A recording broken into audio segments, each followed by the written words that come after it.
Terungkap fakta baru terkait adanya kasus penyanderaan 4 pekerja PT Inti Bangun Sejahtera di Distrik Okbab, Kabupaten Pegunungan Bintang, Provinsi Papua Pegunungan yang terjadi pada Jumat 12 Mei 2023.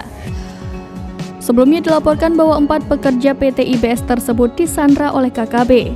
Bahkan disebut KKB meminta uang tebusan sebesar 500 juta rupiah untuk membebaskan para pekerja tersebut. Namun ternyata informasi soal penyanderaan tersebut tidaklah benar. Yang terjadi sebenarnya adalah para pekerja sempat ditahan oleh masyarakat setempat lantaran terkait masalah hutang piutang yang belum diselesaikan. Panglima TNI Laksamana Yudo Margono menyebut 4 pekerja PT Inti Bangun Sejahtera di Distrik Okbab, Kabupaten Pegunungan Bintang, Papua tidak disandra. Mereka hanya ditahan sementara oleh warga setempat lantaran masih ada masalah yang belum diselesaikan terkait pembangunan proyek tower BTS. Penjelasan Yudo ini sekaligus menepis kabar sebelumnya yang menyebut bahwa 4 pekerja tersebut disandra oleh KKB.